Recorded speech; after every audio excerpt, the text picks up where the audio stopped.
오늘 본문 말씀을 읽을 때 우리의 마음에는 두 가지 교차되는 그러한 생각이 듭니다. 첫째는 이 놀라운 약속의 말씀을 통해서 우리의 마음속에 큰 기대와 소망이 일어납니다. 그러나 다른 한편으로 우리의 마음속에 우리의 연약함 때문에 의심과 또한 실망이 일어나기도 합니다. 오늘 본문을 읽으면서 우리들에게 솔직하게 마음에 가장 와 닿는 단어는 무엇일까요?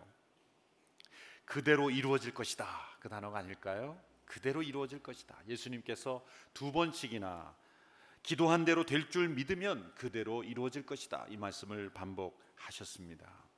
기도한 대로 될 줄 믿으면 그대로 이루어질 것이다. 이 놀라운 말씀을 우리가 있는 그대로 믿고 기도한다면 우리의 기도 생활에 얼마나 놀라운 일이 일어날 것입니까? 우리 마음속에 큰 기대가 일어날 것입니다. 그리고 우리 마음속에 큰 소망이 일어날 것입니다. 축원하는 것은 우리 모두가 이 말씀을 있는 그대로 믿고 기도에 더욱더 큰 열정과 소망을 가지는 저희가 되기를 축원합니다. 우리 육신에는 기도하지 못하게 하는 육신이 있습니다. 기도를 막는 것이 있다는 것이죠. 예수님께 제자들이 이런 말씀하셨습니다. 마음은 원이로되 육신이 약하도다. 이것은 우리를 위로하시는 말씀이 아닙니다. 사실은 여기서 약하다라는 말은 악하다라는 말로 바꾸는 것이 더 정확한 번역입니다. 우리 속에 기도하지 못하도록 만드는 악한 것이 있다는 말입니다. 한쪽에는 기도하고 싶은 소욕이 일어나지만 한쪽에서는 기도를 막는 악한 것이 우리 마음속에 있다는 것을 기억해야 합니다. 우리 마음속에 원하는 그 기도가 터져나올 수 있도록 우리의 육신을 십자가에 못 박고 성령 안에서 우리는 깨어 있어야 할 줄로 믿습니다. 이 말씀을 있는 그대로 받아들인다면 우리는 정말 기도하게 될 것입니다.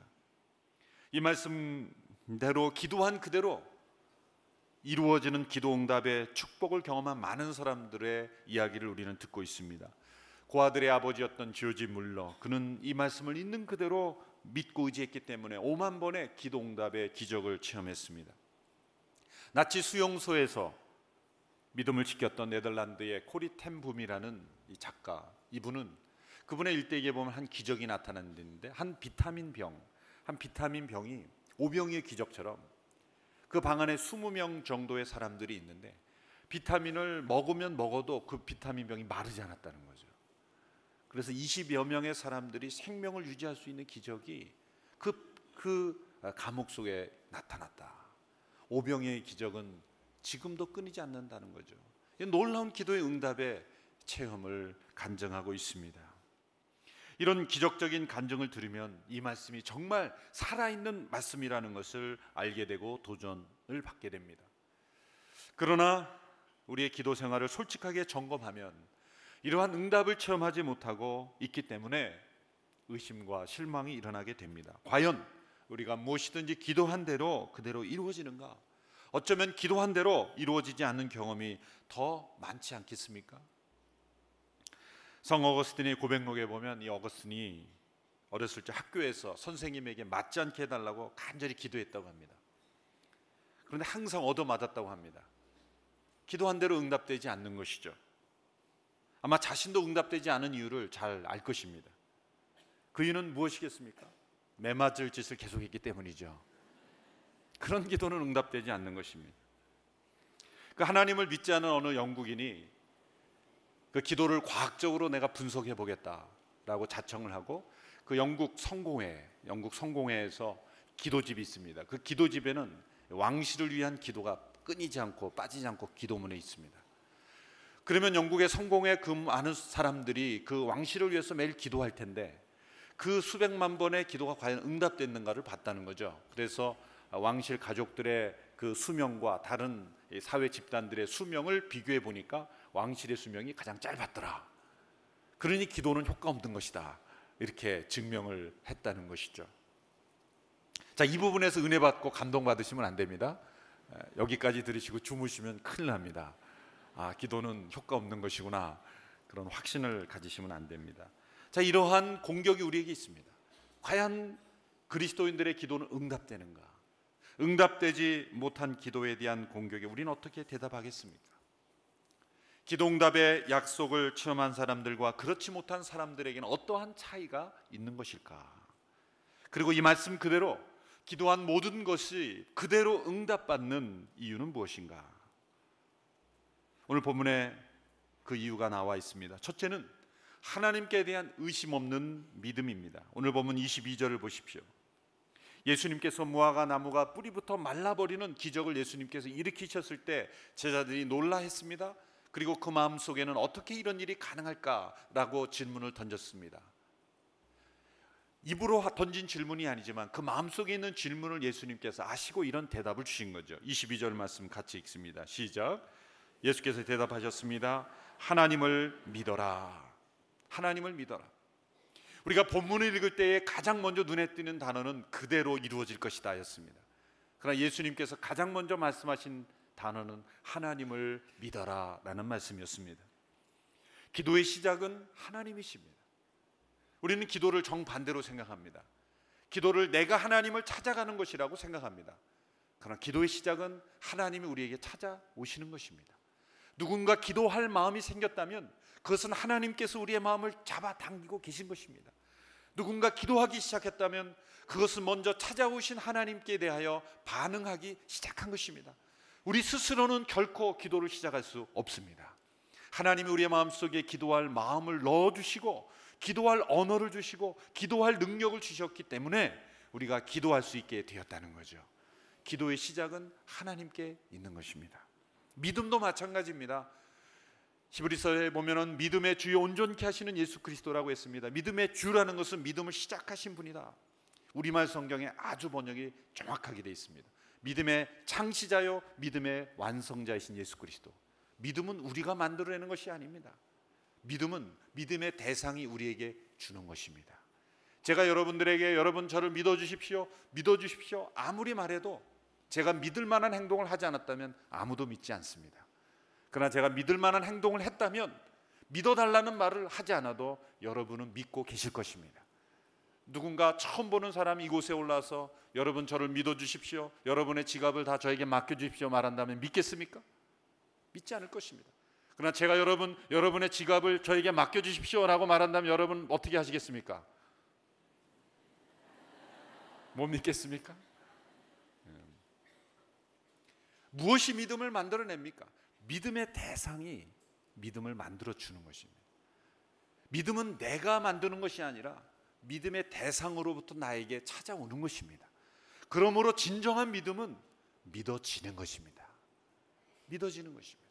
기도도 마찬가지입니다. 기도도 하나님이 나에게 찾아오시면 그 찾아오시는 하나님께 대하여 내가 반응하는 것이죠.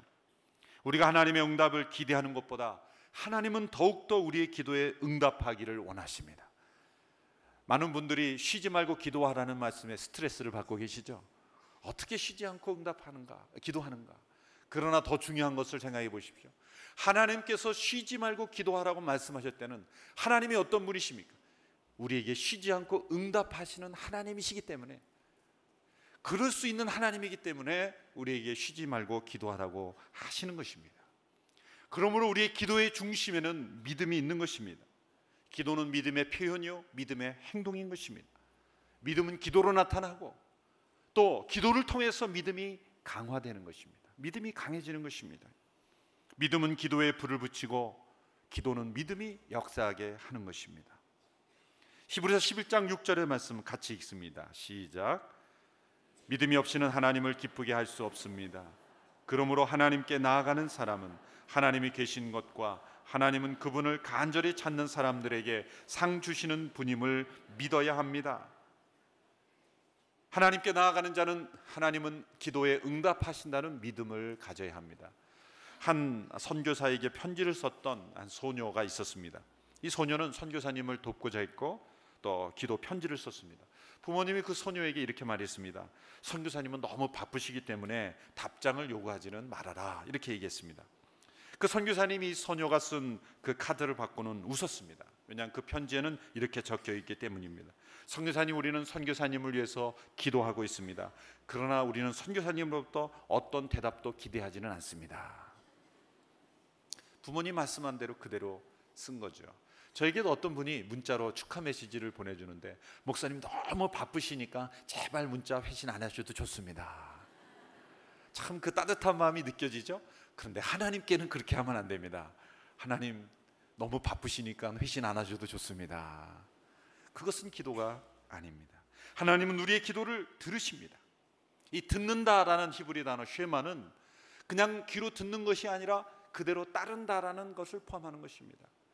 신명기 6장에 들으라 이스라엘아 쉐마라고 할 때 그것은 순종을 뜻하는 거죠. 우리가 자녀들에게도 말 좀 들어라라고 할 때 듣지 못한 것입니까? 아니죠. 들으라는 것은 그대로 행해라는 것을 뜻합니다.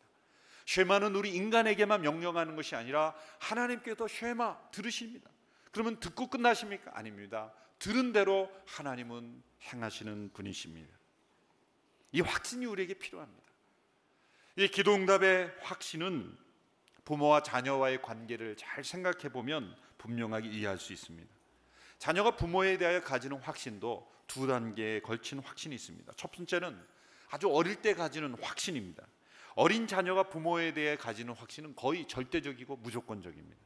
어릴수록 부모님은 전능한 줄 압니다. 모든 것을 할 수 있는 분인 줄 압니다. 무엇이든지 사달라 그럽니다. 어떻게 보면 지극히 자기중심적인 확신이죠. 그러나 이것도 분명히 믿음의 한 요소입니다. 유치원 다니는 어느 자녀가 부모에게 이렇게 구하는 것 보았습니까? 어머니, 혹시 제가 이런 부탁을 해도 괜찮을까요? 이런 부탁을 하면 어머니가 힘들어 하실까 봐 제가 오랫동안 말씀을 드리지 않았는데, 힘드시면 대답 꼭 안 하셔도 됩니다. 혹시 저에게 아이스크림 하나 사주실 수 있습니까? 어떻게 해야 정상적인 자녀입니까? 엄마 아이스크림 사줘. 끝. 무엇이든지 너무나 단순하게 쉽게 마치 모든 것을 맡겨놓은 것처럼 그렇게 구하는 모습, 이것이 우리의 기도의 생활에 첫 번째 있어야 될 확신입니다. 그런데 우리의 기도 생활을 시작할 때조차 우리는 너무 많이 그 하나님 앞에 정중하게 가려서, 혹시 이것 내가 구하면 하나님 섭섭하지 않으실까? 너무 바쁘지 않으실까? 그 하나님에 대한 단순한 믿음이 없는 것이죠. 부모와 하나님이 다른 점을 모르는 것입니다. 어린아이가 자라가면서 부모에 대해 깨닫는 것은 무엇입니까? 부모님이 해줄 수 있는 것보다 해줄 수 없는 것이 더 많다는 것을 깨닫게 되죠. 그러나 우리가 하나님을 점점 더 알아갈수록 어떤 것을 깨닫습니까? 하나님은 못하실 것이 없는 전능하신 하나님이라는 것을 점점점 더 깨닫게 되는 것이죠. 성장할수록 부모님께 대해서는 덜 기대하게 되죠. 그러나 하나님께 대해서는 더욱더 깊은 기대를 가지게 되는 것, 이것이 정상적인 신앙의 성숙인 것입니다.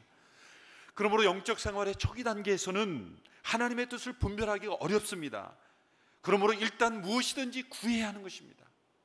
예스도 경험하지만 노도 경험해야 하는 것입니다. 아, 이렇게 구했더니 하나님이 들어주시지 않는구나. 이렇게 구했더니 하나님이 응답하시는구나.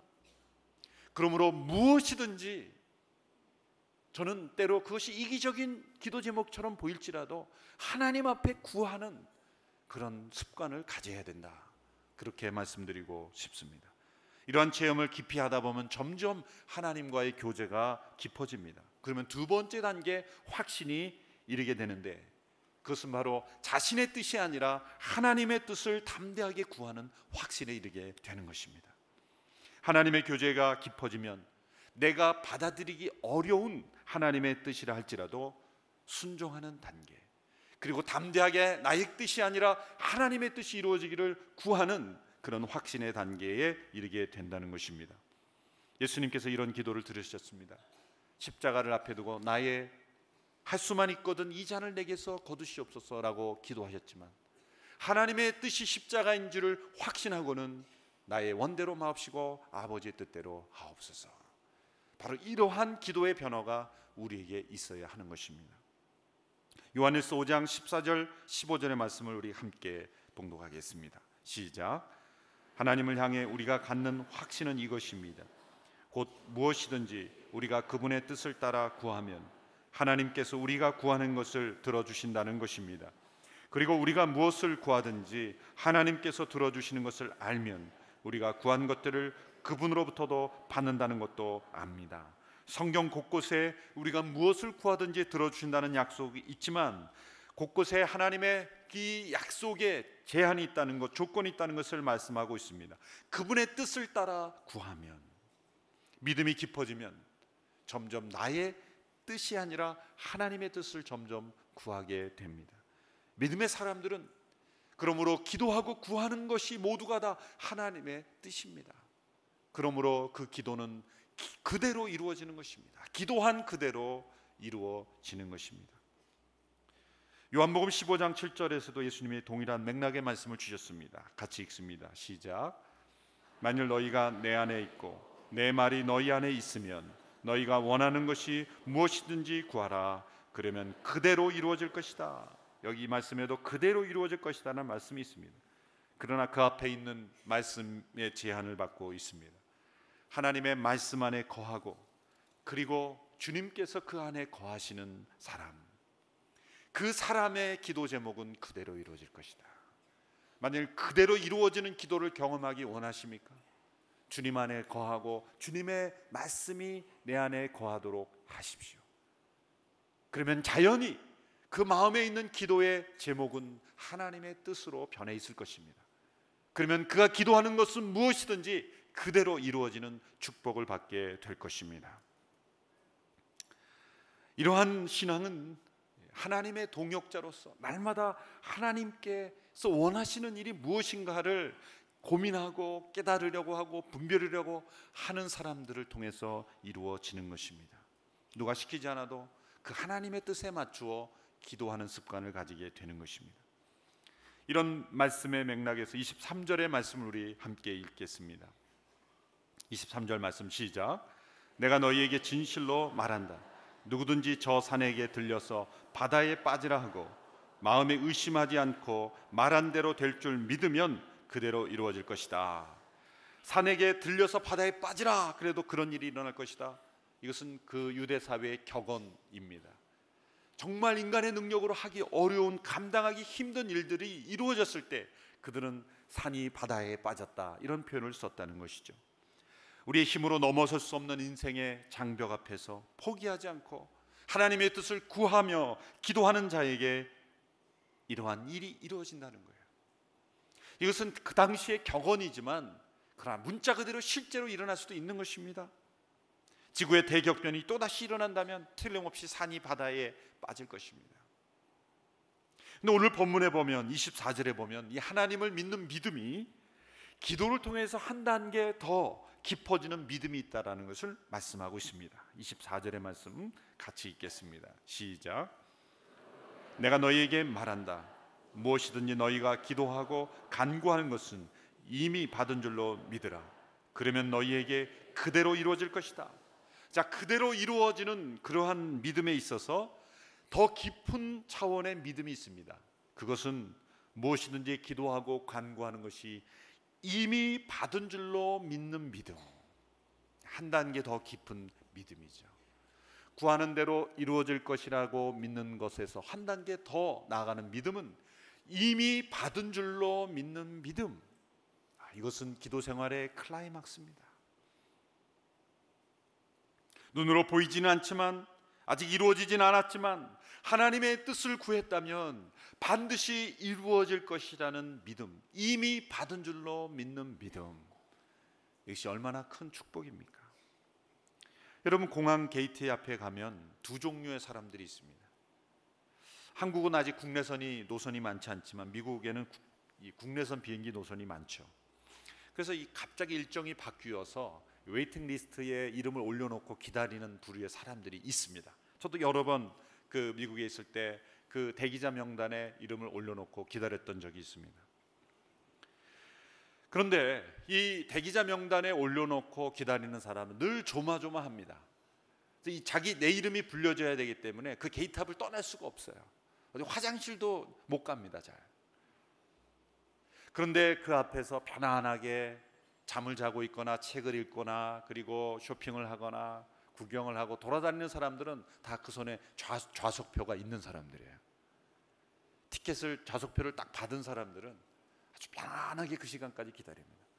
그러나 웨이팅 리스트에 올라가 있는 사람들은 내 자리가 나올지 안 나올지 모르기 때문에 조마조마하는 거죠. 여러분, 이미 받은 줄로 믿는 사람은 좌석표를 가지고 평안한 가운데 있는 사람처럼 살아가는 것입니다.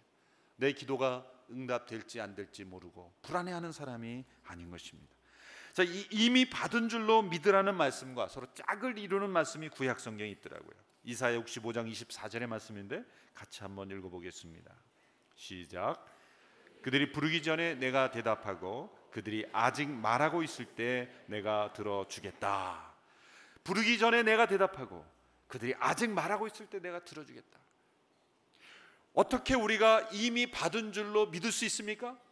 그것은 우리 하나님이 우리가 부르기 전에 대답하시고 아직 말하고 있을 때에 들어주시는 하나님이시기 때문에 가능한 것입니다.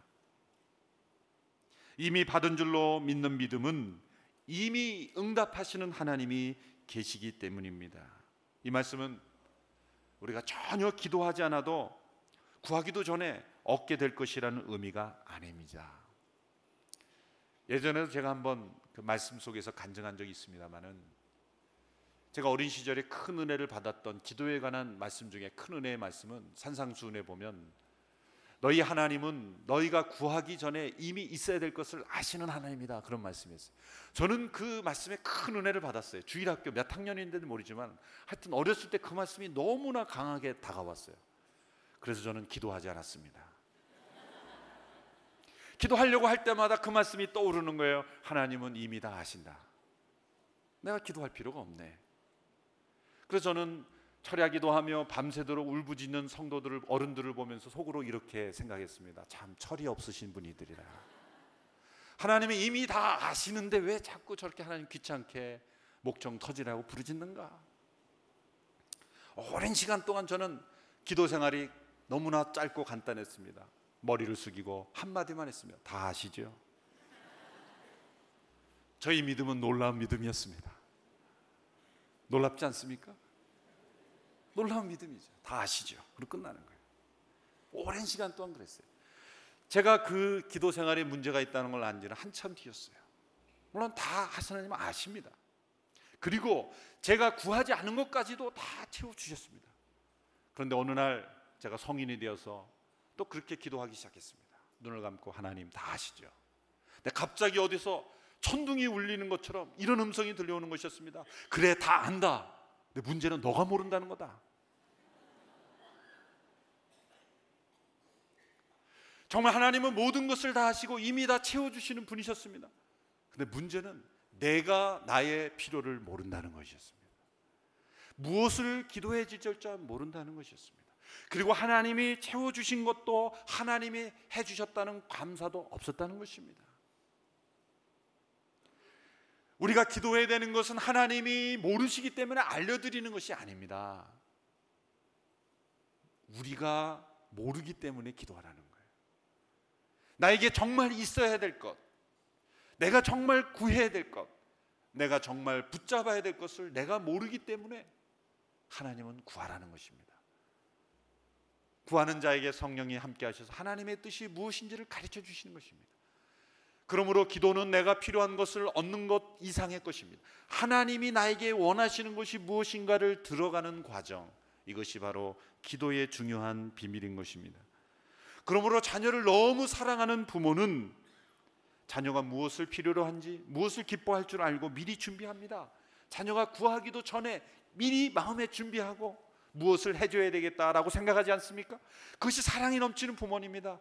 하나님께서도 사랑이 충만하시기 때문에 우리가 구하기도 전에 우리에게 있어야 될 것을, 이 사람에게는 이것이 필요한데 라고 미리 준비하시고 기다리고 계십니다.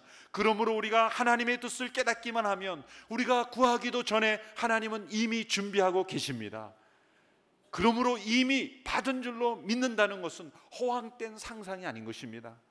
하나님은 이미 준비하고 계시기 때문에 이미 받은 줄로 믿고 기다리는 것은 참된 믿음의 모습인 것입니다. 이러한 믿음을 무너뜨리는 것이 바로 의심입니다. 의심을 제거해야 합니다. 야고보서 1장 6절에 오직 믿음으로 구하고 조금도 의심하지 마십시오. 의심하는 사람은 바람에 밀려 요동하는 바다 물결 같습니다. 그런 사람은 주께 무엇을 받을 것이라고 기대하지 마십시오. 그는 두 마음을 품은 사람으로 그의 모든 길은 정함이 없습니다. 의심이 왜 생깁니까? 의심이란 자기 자신을 속이는 데서 생기는 것입니다. 마음이 나누어져 있는 것입니다. 입으로 구하는 것과 정말 마음에 원하는 것이 다른 것입니다. 의심 없는 올바른 기도를 드리고 있는지 확인하기 위해서 다음 6가지 질문을 한번 던져보십시오. 첫째는 내가 진심으로 원하는 것이 무엇인가? 정말 원하는 것이 무엇인가? 제가 대학생 때 성령의 충만함을 경험하는, 함께 기도하는 가운데 함께 모든 학생들이 성령의 충만을 받을 때 깨달았던 것이 있습니다. 그때 저희는 통성으로 열심히 기도하고 있었습니다. 아골골짝 빈들에도 복음 들고 나아가기를 기도했습니다. 근데 성령이 임하시니까 그것은 입술에만 머무는 기도였다는 거예요. 정말 마음에 원하는 것은 아니었다는 거예요. 정말 내가 진심으로 원하는 것이 무엇인가? 그것을 질문을 던져봐야 합니다. 둘째는 하나님의 성품에 어긋나는 일을 구하고 있지는 않은가? 농부들은 비를 간절히 바라고 있는데, 지금 감으로서 비를 정말 간절히 간구하고 있는데, 우리가 오늘 운동하러 가야 되니까 비 오지 않게 해주십시오, 그렇게 기도한다는 건 하나님의 성품에 어긋나는 거죠. 감으로쓸 때는 여러분의 운동을 하지 못하더라도 하나님 오늘 비가 오게 해주십시오라고 기도하는 것이 하나님께 뜻에 합당한 기도인 것입니다. 그리고 세 번째로 스스로 해야 할 일을 다 했는가? 네 번째, 하나님과의 관계는 어떤가? 편안하게 대화를 나누는 사이인가? 다섯 번째, 하나님께서 만일 기도를 들어주신다면 하나님과 나 어느 쪽이 더 영광을 받으시는가? 내가 영광을 받는가 아니면 하나님이 영광을 받으시는가? 여섯 번째, 마지막으로 정말 기도가 응답되기를 원하는가? 정말 기도가 응답되기를 원하는가? 이러한 질문에 예라고 대답하지 못한다면 마음속에 의심이 숨어 있는 거예요. 그리고 마음이 나누어져 있는 것입니다. 우리의 기도가 의심으로 나누어지지 않고 정말 하나님 앞에 진실된 기도를 드린다면 그 기도는 반드시 응답될 줄로 믿습니다. 두 번째로, 구하는 것이 그대로 이루어지는 기도 응답의 특징이 나와 있습니다. 그것은 바로 용서의 열매가 맺어지는 기도라는 것입니다. 오늘 말씀에 예수님께서 25절에 이런 말씀을 주셨습니다. 25절 말씀 같이 읽습니다. 시작. 서서 기도할 때에 어떤 사람과 등진 일이 있다면 그 사람을 용서해 주라. 그러면 하늘에 계신 너희 아버지께서도 너희 죄를 용서해 주실 것이다. 믿음은 기도로 나타난다 그랬습니다. 그런데 기도는 용서로 나타나야 하는 것입니다. 믿음과 기도와 용서는 서로 연결되어 있는 것입니다. 응답받는 기도, 그것은 용서하는 마음으로 드려지는 기도입니다. 우리가 기도할 때 우리의 기도를 방해하는 것은 무엇입니까? 하나님을 향하여 문을 닫아버리는 것은 무엇입니까? 하나님 우리에게 응답하시기 원하시면 그 응답을 가로막는 것은 무엇입니까? 바로 누군가와 등지고 용서하지 않고 있는 마음, 그것이 하나님의 응답을 가로막는 장벽이 될 수 있다는 거예요. 오늘 말씀에 서서 기도할 때에 누군가와 등진 일이 있다면 이렇게 말씀하셨어요. 자, 기도하고 있습니다. 기도를 하는데 갑자기 떠오릅니다.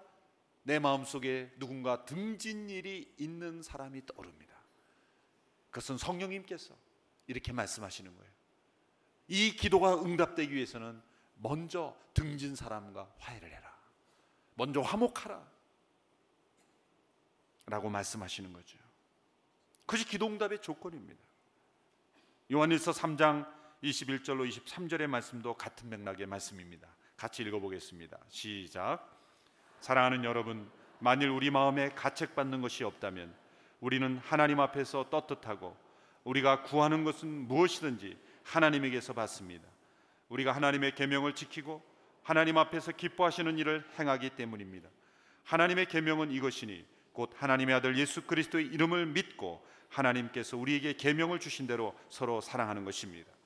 응답받는 기도의 조건은 우리 마음에 가책받는 것이 없을 정도로 하나님이 기뻐하시는 일, 곧 서로 사랑하는 일을 행하는 것입니다. 그러면 구하는 것은 무엇이든지 하나님께서 주신다 말씀하셨습니다. 기도할 때에 누군가와 등진 일이 있다면 서로 얼굴을 마주보고 화목할 수 있다면 그것이 기도 응답을 이루는 능력 있는 기도를 만드는 것입니다. 산상수훈에서도 예수님께 주기도문을 말씀하실 때 동일한 맥락의 말씀을 주셨습니다. 마태복음 6장 14절 15절의 말씀 같이 읽겠습니다. 시작. 너희가 너희에게 죄 지은 사람을 용서하면 하늘에 계신 너희 아버지께서도 너희를 용서하실 것이다. 그러나 너희가 남의 죄를 용서하지 않으면 너희 아버지께서도 너희 죄를 용서하지 않으실 것이다. 25절과 동일한 맥락의 말씀이죠. 이 말씀의 어려운 점은, 이해하기 어려운 점은 다른 사람에 대한 죄의 용서가 하나님의 용서를 받는 조건처럼 보인다는 것입니다. 너희가 다른 사람의 죄를 용서하면 하나님께서 너희를 용서하실 것이다. 하나님의 용서가 조건적이라는 말씀인가요? 예수님은 이렇게 말씀하지 않으셨습니다. 우리가 우리에게 죄 지은 자를 사하여 주기 때문에 우리 죄를 용서하소서 이렇게 말씀하지 않으셨어요. 이 말씀을 잘 이해해야 합니다. 이 말씀의 의미를 이해하기 위해서 키는 뭐냐면 우리가 우리에게 죄 지은 자를 용서해 준 것 같이, 이 가치라는 의미입니다. 문법적으로 이것은 동시적인 것을 의미해요. 다시 말하면 이렇게 해석해야 합니다. 하나님 우리의 죄를 용서해 주시옵소서. 그와 동시에 우리도 우리에게 죄 지은 자를 용서하겠나이다. 일종의 서약과도 같은 기도인 것입니다. 왜 하나님의 용서에 이런 서약의 기도를 덧붙이시는 것입니까? 이것을 이해하기 위해서는 용서의 종류를 잘 이해해야 합니다. 하나님과 관계된 용서에는 두 가지 종류가 있습니다. 첫째는 하나님의 자녀가 되는 용서가 있습니다. 하나님의 자녀가 되는 용서, 그들의 십자가 앞에 나와 내가 죄인됨을 인정하고 받는 용서, 하나님의 자녀가 되는 용서가 있어요. 두 번째는 하나님과의 친밀한 관계를 유지하기 위한 용서가 있어요. 예수님께서 여기서 말씀하신 용서는 하나님의 자녀가 되는 용서가 아니라 하나님과 친밀한 관계, 곧 하나님으로부터 기도응답을 받는 그런 용서를 의미하시는 거예요. 따라서 우리가 누군가를 용서하지 않고 있다면 하나님과의 친밀한 관계가 깨져버려 있기 때문에 너희가 하나님으로부터 기도응답을 받는 데 제한을 받을 것이다. 하나님의 자녀가 되는 죄 용서가 아니라 하나님과의 친밀한 관계를 유지하며 하나님으로부터 기도응답을 받는 데에 너희의 용서하지 않는 마음이 장벽이 될 것이라는 말씀인 것입니다. 따라서 우리가 하나님의 불쌍히 여기심을 구하면서 다른 사람을 냉정하게 대하는 마음이 있다면 그것은 불가능한 일이라는 것입니다. 만일 나와 갈등 관계에 있는 사람에 대한 용서의 마음이 없는 기도는 이렇게 기도하는 것과 마찬가지입니다.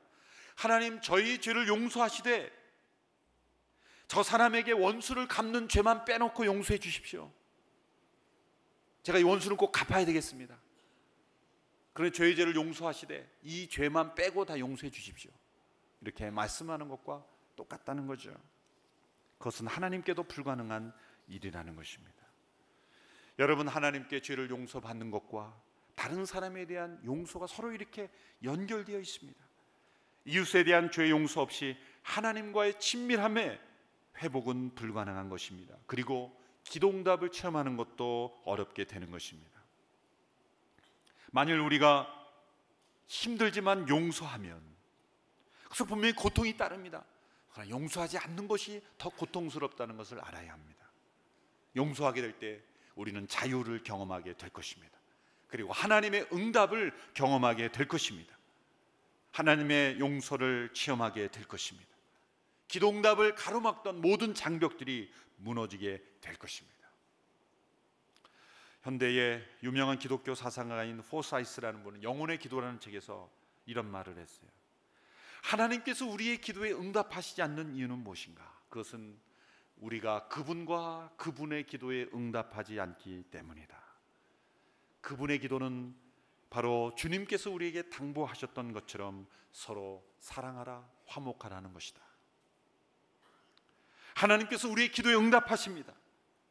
만일 우리가 하나님의 기도에 응답한다면, 그리고 의심 없이 믿고 구한다면, 하나님의 뜻대로 구한다면, 우리의 기도 속에 하나님의 긍휼과 하나님의 용서가 가득하다면 우리의 기도는 우리가 기도한 그대로 응답될 줄로 믿습니다.